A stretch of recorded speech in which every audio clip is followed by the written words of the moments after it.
Buenas tardes. Bueno, vamos a continuar donde nos quedamos. Estamos viendo preguntas acerca de Jesucristo, las objeciones que se levantan contra Él. Y dijimos que para poder objetar muy bien, poder dar unas buenas respuestas a las preguntas, necesitamos tener nosotros bien en claro de quién es Jesús, ¿verdad? Así que comenzamos hace 8 días este punto ahí de quién es Jesús y nos quedamos viendo sobre la humanidad de Jesús. ¿Está bien? Ahí es donde vamos a continuar. Vamos a ver, ya vimos algo sobre quién fue Jesús y ahora vamos a ver sobre su humanidad. Algunos autores insisten en que Jesús fue solamente hombre. Otros insisten en que Jesús solamente fue Dios. Otros insisten en que Jesús solamente fue medio hombre y medio Dios. ¿A quién le vamos a creer? ¿A quién, hermanos? A la Biblia, ¿verdad? ¿Quién nos puede enseñar mejor de Jesús sino la Biblia? Hay quienes incluso llegaron a decir que Jesús era solo un espíritu de ilusión. Imagínense. Yo diría, asústame, ¿verdad?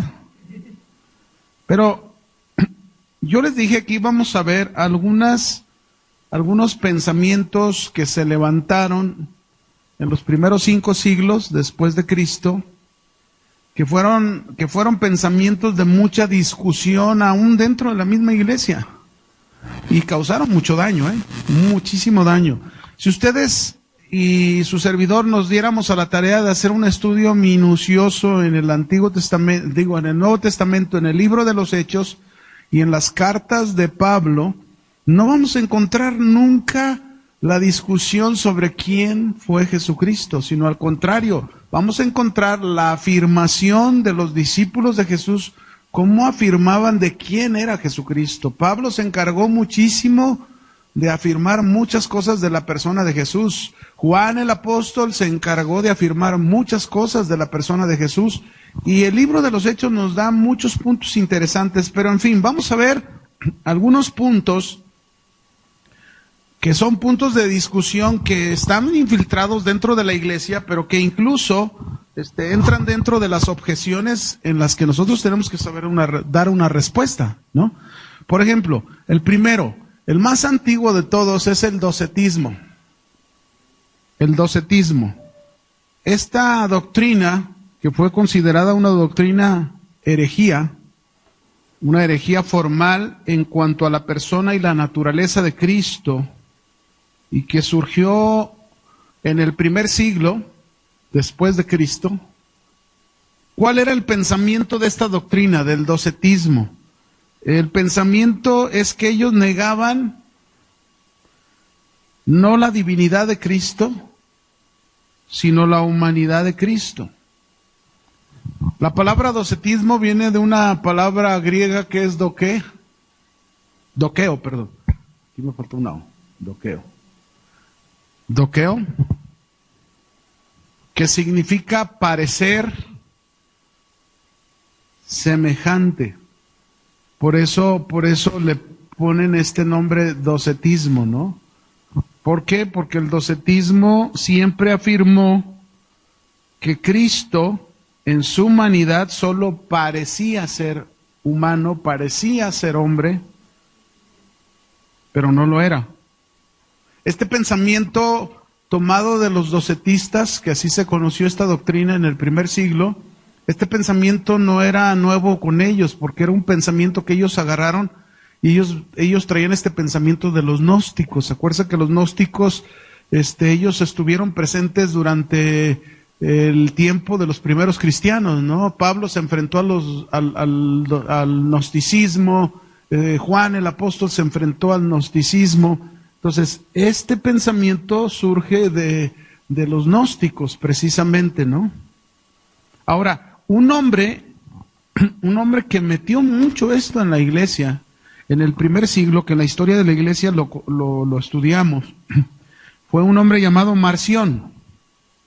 este hombre tomó enseñanzas de los gnósticos y comenzó a enseñar que Jesús solo parecía ser hombre, pero no lo era.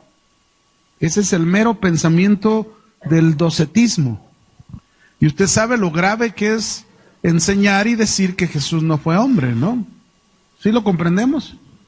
Porque pues, al decirnos que solamente es Dios y luego se nos dice que Él no fue nada humano por su divinidad, su humanidad solamente fue aparente, pues imagínense, Jesús no pudo haber logrado nada por nosotros en la cruz.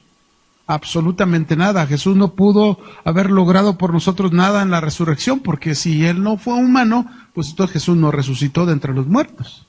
Que ese pensamiento, vuelvo a repetirlo, provenía de los gnósticos. ¿Sí?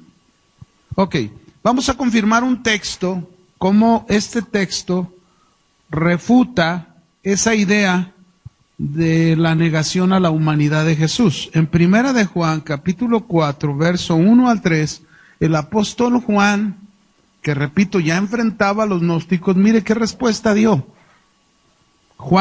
Primera de Juan, capítulo 4, verso 1.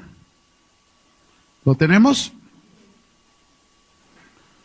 Amados, no creáis a todo espíritu. Cuando habla aquí, usa espíritu, se está refiriendo a personas, como diciendo, no creáis a toda persona, sino probad los espíritus, probad a las personas, si son de quién, de Dios. Porque muchos falsos profetas han salido por el mundo. En esto conoced el Espíritu de Dios. Todo espíritu que confiesa que Jesucristo ha venido en carne, ¿de quién es?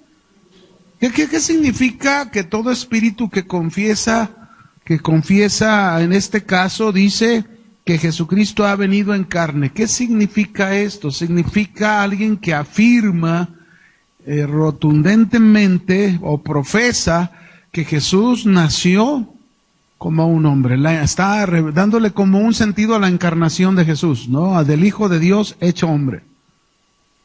A eso se está refiriendo. Es de Dios el que confiesa esto, dice, pero todo espíritu o toda persona que no confiesa que Jesucristo ha venido en carne, ¿qué dice? No es de Dios. Este es el espíritu ¿de quién?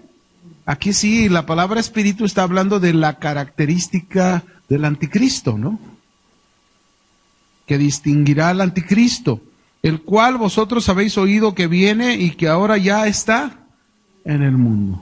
Entonces ahí está la afirmación clara de Juan, el decir, todo aquel que diga Jesucristo no solamente es Dios, sino Jesucristo es hombre, completamente hombre, humano, ¿no? Y hay muchos textos que podríamos más abordar sobre la humanidad de Jesús, pero no me quiero enfocar en eso porque quizás los veamos en otros puntos más.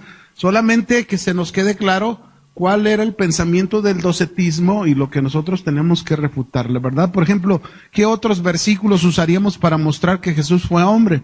Pues hay muchos, ¿no? Por ejemplo, cuando Él fue tentado en el desierto, después de haber sido tentado por el desierto, dice la Biblia que Él tuvo hambre. ¿Por qué tuvo hambre? Porque Él era completamente un hombre. También hay otro texto que nos afirma Filipenses capítulo 2, versículos 5 al 8, dice claramente, dice que haya pues en vosotros este mismo sentir que hubo también en Cristo, el cual, dice, siendo en forma de Dios, no estimó el ser igual a Dios, sino que se despojó a sí mismo tomando forma de siervo y haciéndose semejante a los hombres, dice, Él fue obediente hasta la muerte. ¿Y muerte de qué? De cruz. O sea, nos está hablando de que Él murió como un hombre, como un humano. O sea, hay muchos pasajes. Podríamos hablar infinidad de pasajes, pero yo solamente quiero que nos quede claro este pensamiento, ¿no? ¿Está bien? Vamos al segundo. 2. Dijimos, siglo I. Luego vamos, el número 2 es uno conocido como el ebionismo. ¿Cómo se llama? Ebionismo. ¿Qué es eso? Vamos a poner aquí, siglo II. Ahora, ¿por qué este tipo de situaciones? Acuérdese que muchos griegos abrazaron el cristianismo. ¿Y quiénes eran los pensadores de aquel tiempo? Los intelectuales, ¿quiénes eran? Los griegos. Los griegos, ellos se dieron a la tarea de cuando empezaron a querer encontrar en su intelectualidad, de querer buscar y se desviaban con sus rollos. Y aquí estaba otro. Esta segunda herejía surgió en el siglo II con respecto a nuestro Señor Jesucristo. Este nombre, ebionismo, es un término patrístico. ¿Un término qué? O sea, está refiriéndose sobre la patria. Gente muy patriota de su nacionalidad, pues, para que lo comprenda, ¿no? Eso es patrístico. Un término patrístico que hace referencia a varias sectas, judeo-cristianas. A ver, aquí judeo-cristianas, ¿comprendemos lo que es judeo-cristianas? ¿Sí o no? Judeo-cristiana quiere decir judíos que abrazaron la fe cristiana, pero que ellos como judíos muy patriotas, quisieron mezclar el judaísmo con el cristianismo, ¿no? Judeo-cristianas que existieron durante el cristianismo primitivo. De ahí es donde surgió esto llamado como ebionismo.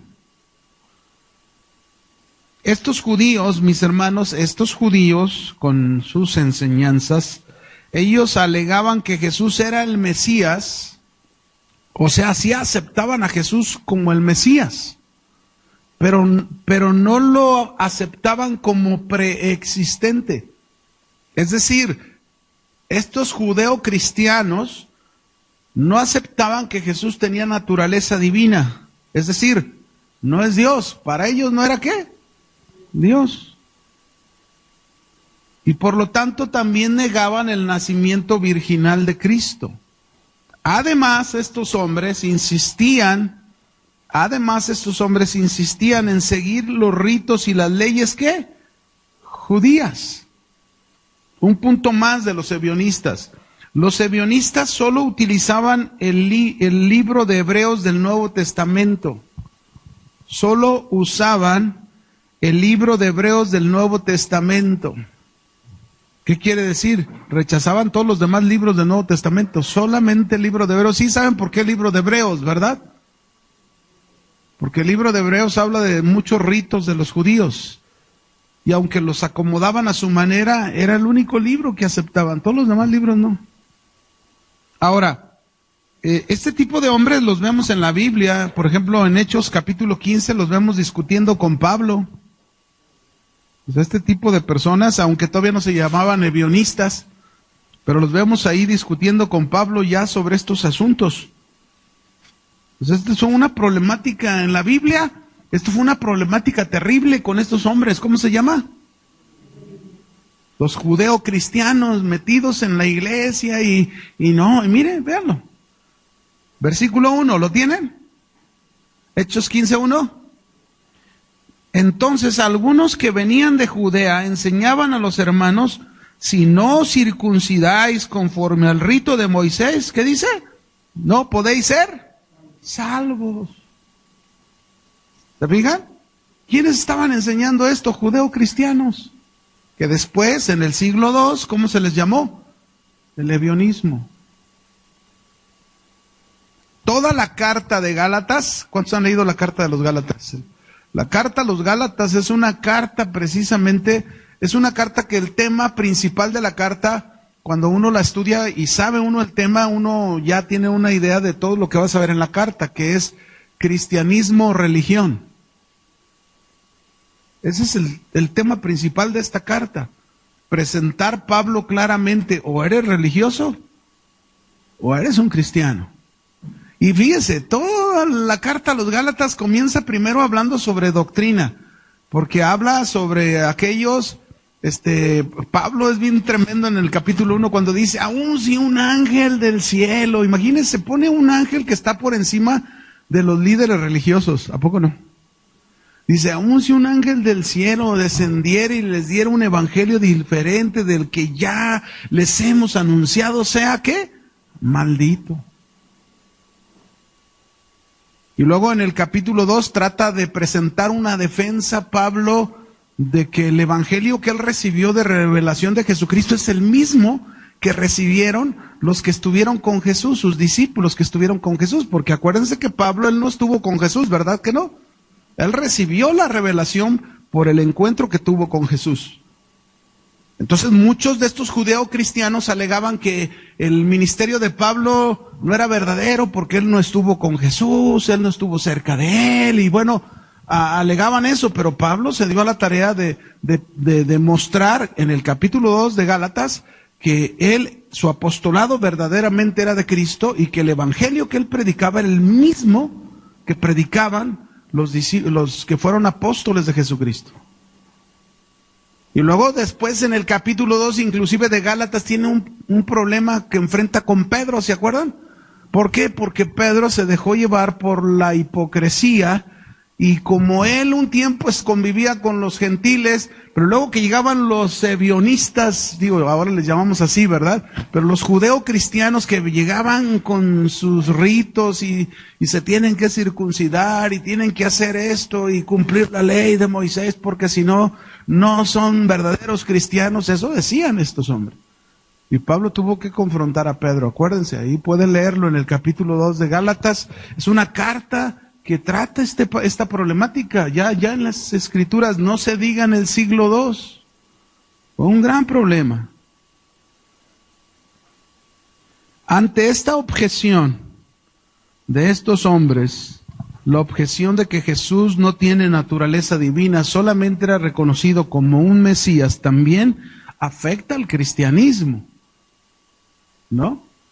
Porque Jesús no solamente debía ser hombre, también debía ser Dios, porque si Él no era Dios, pues ni podríamos recibir el perdón de nuestros pecados, para empezar.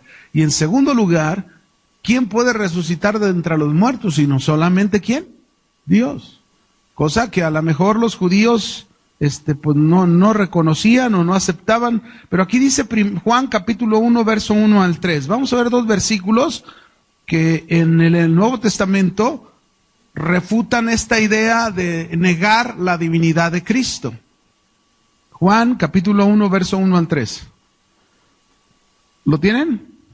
En el principio era el verbo y el verbo era con Dios y el verbo era Dios. Esta palabra verbo en su texto original es logos.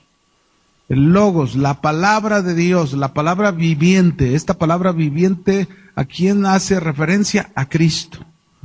¿Sí? El verbo, el logos, ¿era quién? Dios, afirmado. Era en el principio con Dios y no te dice en el 3, todas las cosas por Él fueron hechas y sin Él nada de lo que ha sido hecho fue hecho. Ahí está una refutación clara a esta objeción presentada por los sebionistas. Pero hay otro texto que Pablo también menciona mostrando claramente a Jesús como Dios. Colosenses 1, verso 15 al 17. Colosenses capítulo 1, versículo 15 al 17. ¿Listos? Él es la imagen del Dios invisible. Él es así, afirmativo, ¿no? Él es la imagen del Dios invisible, el primogénito de toda creación, porque en Él, en Cristo, fueron creadas todas las cosas, las que hay en los cielos, las que hay en la tierra, visibles e invisibles, sean tronos, sean dominios, sean principados, sean potestades, todo fue creado por medio de Él y para Él. Y Él es antes de todas las cosas y todas las cosas en Él. Ahí está una afirmación más contundente de que Jesucristo no solamente fue hombre completamente, sino también fue completamente Dios. Si se fijan, aquí ya llevamos dos posturas distintas. Los docetistas que afirmaban, ¿verdad? Y decían ellos, que él sí era divino, pero él no era humano. Y luego ahora encontramos a los ebionistas, judeo-cristianos, que ellos decían, él sí era el Mesías, sí era humano, pero él no era divino. Él no era Dios. Esa era su afirmación. Ahí también tenían un grave problema los judíos. Los judíos son unitarios. ¿Sí saben lo que es un unitario, verdad? Los unitarios son los que creen solamente en Dios Padre. Ese es unitario. O sea, ellos no creen ni en que Jesús es la segunda persona y el Espíritu Santo es la tercera persona, y los tres, como personas distintas, son un solo Dios verdadero. Ellos son unitarios, y hoy en día hay muchas doctrinas unitarias. Así los apostólicos, por ejemplo, son unitarios. Los testigos de Jehová son unitarios. No aceptan más. En fin, vamos a una tercera. ¿Puedo borrar esto para no dejar más abajo? ¿Sí? Ok. Vamos al tercer punto. Más adelante, en el caminar de los tiempos, llegamos a un tercer pensamiento. Eso les digo, ¿verdad? ¿Cómo les da por pensar hoy? Hasta hoy en día, en el siglo XXI, todavía hay muchos que se creen bien intelectuales y ya me cambian toda la jugada, ¿verdad? Pero en fin, aquí vamos a ver el tercero, que es el arrianismo. El arrianismo. Esta doctrina es del entre el siglo III y siglo IV, porque abarcó medio de cada uno, ¿no? Siglo III y IV. Esta doctrina surgió de un hombre llamado Arrio. ¿Y quién era Arrio? Era un presbítero de la iglesia en Alejandría. Así que no se asuste que alguien dentro de la iglesia que se crea bien intelectual y le guste estar razonando, por ahí salga con un rollo completamente distinto al que la Escritura nos dice. ¿Sí? Porque quieren ir más allá de la Escritura. Y Dios fue muy claro en decir, las cosas ocultas pertenecen ¿a quién? A Dios. Y las reveladas a los hombres. Esta otra herejía que dijimos surgió entre el siglo III y IV, se estaba infiltrando muchísimo en la iglesia. Y esta doctrina sostenía que Jesucristo, aunque era el más grande de los seres divinos, note el pensamiento, aunque era el ser más grande de todos los seres divinos, fue un ser creado. ¿Fue qué? Ser creado. Ellos decían que en su naturaleza divina, Cristo solo era similar, pero no igual a Dios. Y afirmaban que su naturaleza humana se reducía por su naturaleza divina. O sea, acuérdense que sí los arrianistas del arrianismo o arrianistas, ellos sí creían que Jesús era un ser divino, pero lo consideraban un ser ¿qué? Creado. Divino, pero creado, como uno de los seres superiores, ¿verdad? Pero no considerando lo que fuese Dios, era parecido a Dios. Pero este estado de él, reducía su naturaleza humana. Y si Jesús era menos que Dios, entonces Jesús era finito. Y si era finito, bien pudiera ser solamente un hombre. Y si fuera meramente un hombre, no podría ofrecer un sacrificio suficiente para cubrir nuestros pecados.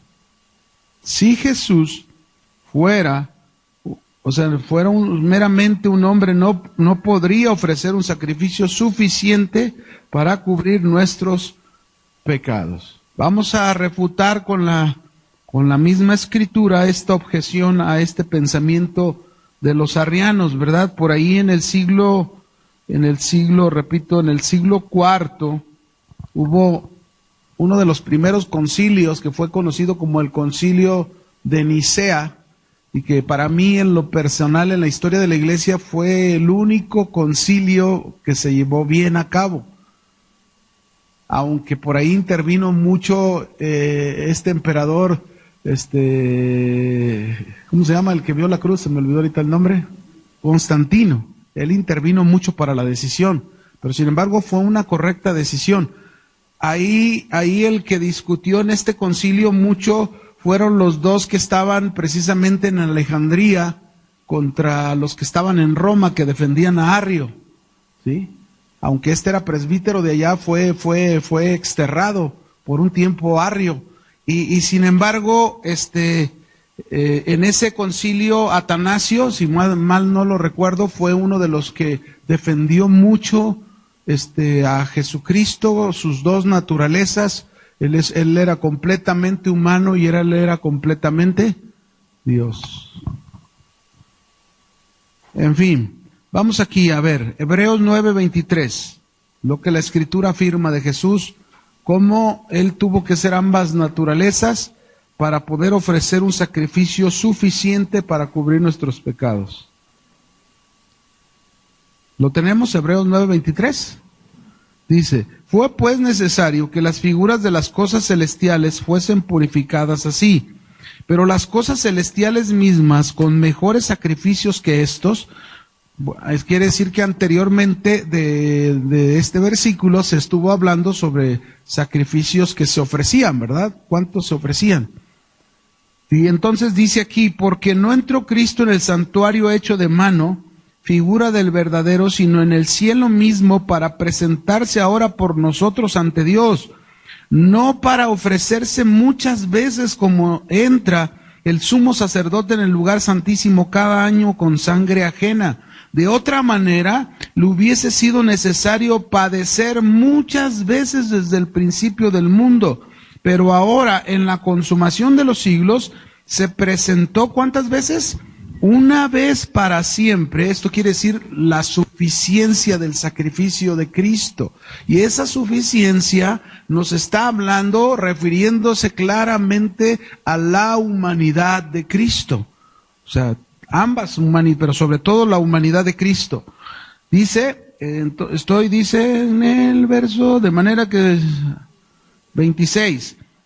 Dice, de otra manera hubiera sido necesario padecer muchas veces desde el principio del mundo, pero ahora en la consumación de los siglos se presentó una vez para siempre por el sacrificio de sí mismo para quitar de en medio, ¿qué? El pecado. Sigue diciendo, de la manera que está establecido para los hombres que mueran una sola vez y después de esto el juicio. Así también Cristo fue ofrecido una sola vez para llevar los pecados de muchos y aparecerá como por segunda vez sin relación con el pecado para salvar a los que le esperan. Pero está claro, mostrándonos con lo que dijimos, que si él solamente hubiera sido un hombre, pues no hubiera podido ofrecer un sacrificio suficiente para cubrir nuestros pecados. Tuvo que tener ambas naturalezas, ser por un lado Dios, pero por otro lado completamente hombre. ¿Sí? El arrianismo hoy día está representado en el mundo moderno por los conservadores unitarios. Este pensamiento común de los arrianos los vemos en los testigos de Jehová muy claro, ¿no? Principalmente los testigos de Jehová. Pero sobre todo todos los unitarios en el mundo rechazan que Jesús sea Dios. Lo consideran solamente como un hombre. Vamos a otro. Dejamos este tercero y pasamos a un cuarto. Entonces, a ver, el cuarto es el apolinarismo. El apolinarismo. También se dice que fue en el siglo IV. Esta doctrina surgió de un hombre llamado Apolinar. Apolinar se puso contrario a Arrio, al arrianismo. Era contrario a ese pensamiento. Incluso él trató de luchar muchísimo con el pensamiento de Arrio. Pero Apolinar redujo la humanidad de Jesús. Redujo la humanidad de Jesús con este pensamiento, fíjense bien. Él llegó a decir que el preexistente Logos divino tomó en la encarnación el lugar del espíritu del hombre. Tomó en la encarnación el lugar del espíritu del hombre. De modo que según él, según Apolinar, tuvo un cuerpo humano, un alma humana, pero no un espíritu humano. Qué relajo, ¿no? Y que además el cuerpo de Jesús fue tan sublimado,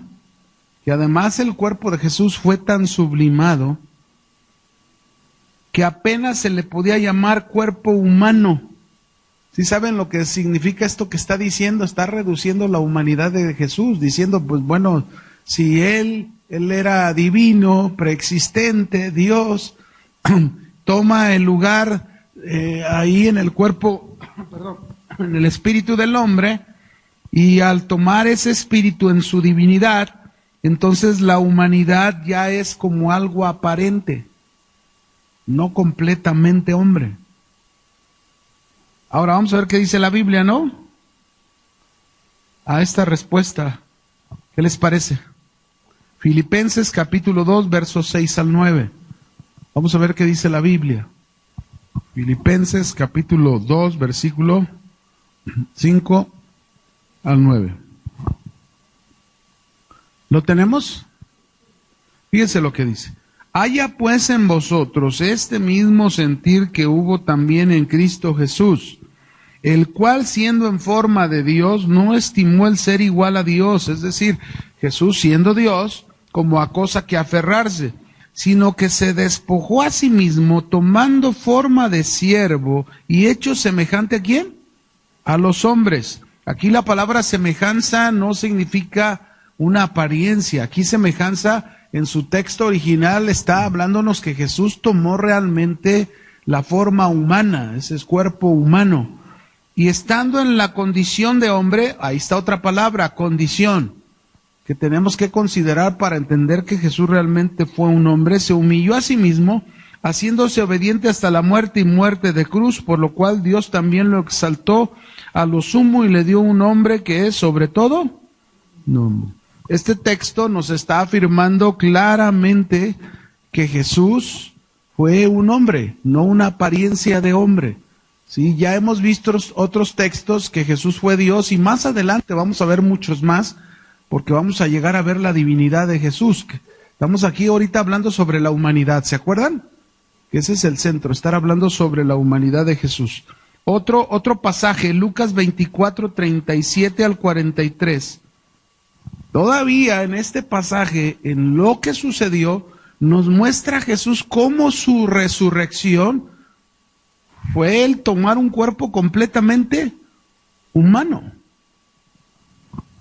pero distinto, glorificado, ¿verdad? Pero no dejaba de ser hombre. Lucas 24, 37, ¿lo tienen?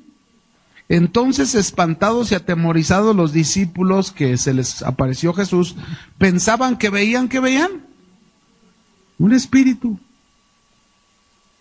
¿Y qué dijo Jesús? Pero él les dijo, ¿por qué están turbados y vienen a vuestro corazón estos pensamientos? Miren mis manos y mis pies, que yo mismo soy.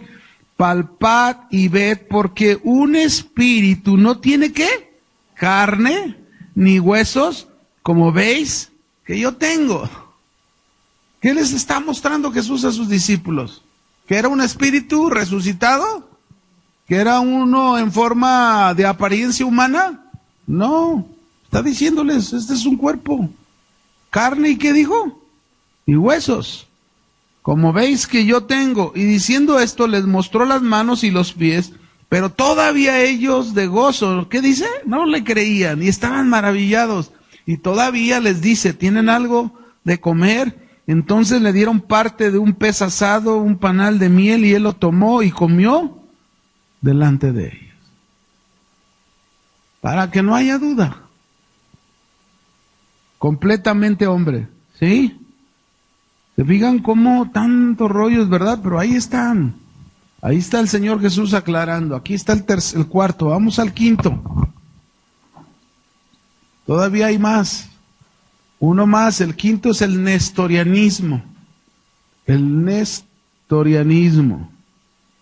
Este surgió en el siglo V. Por eso decíamos los primeros 5 siglos, esta batalla en el pensamiento. Y dentro de la iglesia, no cree que esto era fuera de la iglesia, eso es lo tremendo. Los mismos cuestionamientos, las mismas objeciones surgieron de la misma iglesia.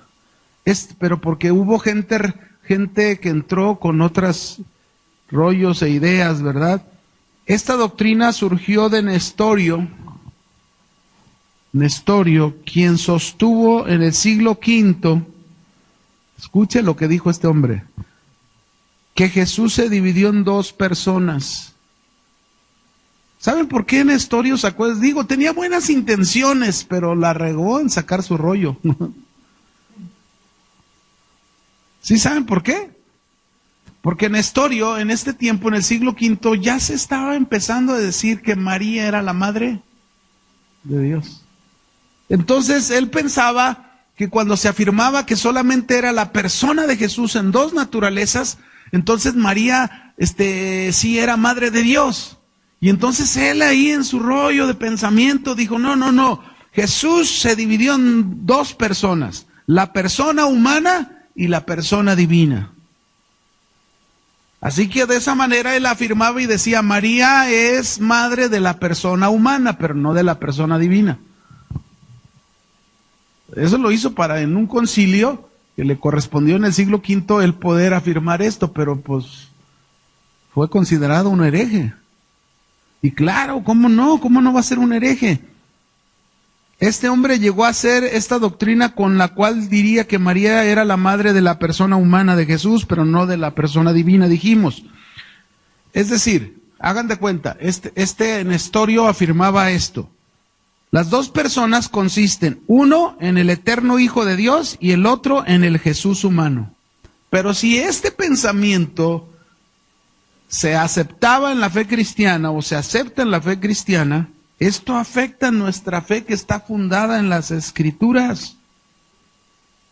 Porque las Escrituras nos enseñan claramente, mis hermanos, que Jesús solo tuvo una persona en 2 naturalezas distintas. ¿Cuántas personas tuvo Jesús? ¿Cuántas? A ver, ¿cuántas personas tuvo Jesús? Una.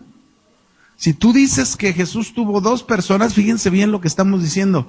Si hubo 2 personas, estamos hablando de un bipolar. No pueden ser 2 personas distintas, fue una sola persona. Si tú tuvieses 2 personas en ti, ¿cómo te van a decir? ¿Cómo te van a decir? Bipolar, porque tienes 2 personas, no puedes tener 2 personas. Jesús tenía una sola persona. Digo, todavía no estoy concluyendo, pero voy a adelantarme. A ver. Los evangelios, la Biblia nos enseña que Jesús tuvo una sola personalidad o persona, como quieras ponerle, y 2 naturalezas distintas. ¿Cuáles son esas 2 naturalezas distintas? Completamente humano, completamente Dios.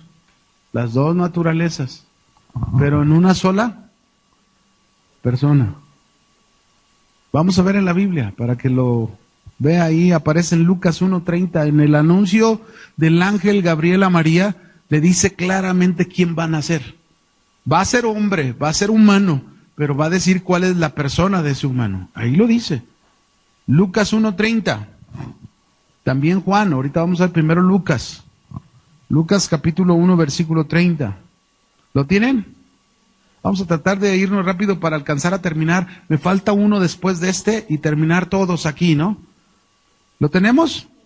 Entonces el ángel le dijo, María, no temas, porque has hallado gracia delante de Dios.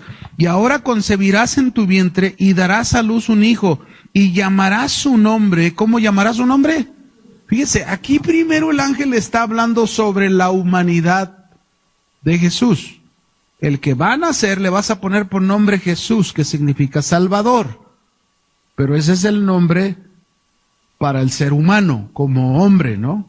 Pero sigue diciendo, este será grande y será llamado hijo ¿de quién? Del Altísimo. Y el Señor Dios le dará el trono de David su padre. También está relacionando aquí la humanidad de Jesús con la descendencia de David, como le dio una promesa de pacto a David. Pero luego dice, y reinará sobre la casa de Jacob para siempre y su reino no tendrá fin. Entonces María dijo al ángel, ¿cómo será esto? Pues no conozco varón. Y note este versículo. Respondiendo el ángel le dijo, el Espíritu Santo vendrá sobre ti y el poder del Altísimo te cubrirá con su sombra, por lo cual también el santo ser.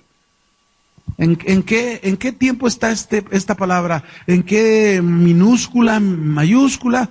Ser que nacerá, será llamado. Se está refiriendo a la personalidad. Se está refiriendo a la persona que va a nacer en esa humanidad. Es la persona, una sola ¿qué? Persona. No dos personas. Si nosotros manejamos dos personas, estamos hablando de una bipolaridad. La persona humana, la persona divina. Hay un misterio, lógicamente, porque ni usted ni yo, por muy intelectuales que seamos y razonables que seamos, jamás vamos a entender este misterio hasta que estemos con el Señor. Porque ahí sí, le conoceremos tal y como Él es. Así dice la Escritura. Pero realmente si nos ponemos a pensar, va a explotar nuestra mente y no vamos a llegar a una respuesta. ¿Cómo? A ver, ¿cómo está este rollo?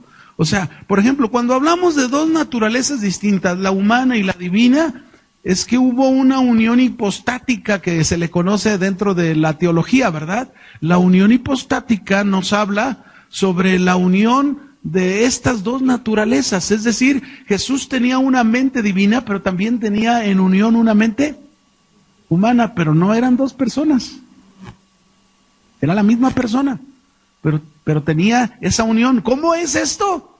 Pues pregúnteselo a Dios cuando llegue al cielo, porque ni aquí lo va a entender usted. Él tenía dos mentes, dos emociones, la humana y la divina. Y en la Biblia está muy claro ambos. Está su mente humana y está su mente divina. En la Biblia, en los evangelios lo encontramos. En los evangelios encontramos sus emociones humanas y sus emociones divinas. Por un lado, Él llegó a llorar humanamente, ¿no? Pero por otro lado, Él llegó a decir, en el mundo tendrán aflicción, pero confiad, yo he vencido al mundo. ¿Sí? Estaba hablándonos con una mentalidad divina. Pero también Jesús tuvo dos voluntades unidas, la voluntad humana y la voluntad ¿qué? Divina. ¿Cómo es eso, mis hermanos? Eso solamente Dios es el que en su misterio, porque es lo mismo, ¿cómo fue encarnado? Tampoco lo vamos a comprender. Yo no comprendo cómo este ser, esta persona divina, fue encarnado y tuvo un nacimiento como cualquier ser humano. Pero ese bebé, en su personalidad, estaba el Hijo de Dios. El que murió en la cruz. Algunos dicen, a ver hermano, pues que no entiendo, Elí, Elí, lama sabactani, Dios mío, ¿por qué me has abandonado? Ahí vemos la humanidad de Jesús, vemos su mente, sus emociones, su voluntad, y experimentando la muerte. Pero ¿quién experimentó la muerte? El Hijo de Dios. ¿Quién experimentó la muerte? Pero es que Dios no puede morir. A ver, cuando un ser humano muere, digo, para que entendamos un poquito, cuando un ser humano muere, ¿muere todo en él o nada más su cuerpo? ¿Y qué le pasa a su personalidad, a su alma y su espíritu? ¿Qué le pasa? ¿A dónde va? ¿A dónde va? Con Dios. En el caso de Cristo, bueno, ahí también Él tenía una función, aún su personalidad, su alma y ese espíritu, ¿verdad? Descendió para tomar a los que estaban en el Hades, ¿verdad? Que era el seno de Abraham, y llevárselos con él a la presencia de Dios. Pero antes de llevarlos, él tenía primero que resucitar de entre los muertos y ascender al cielo.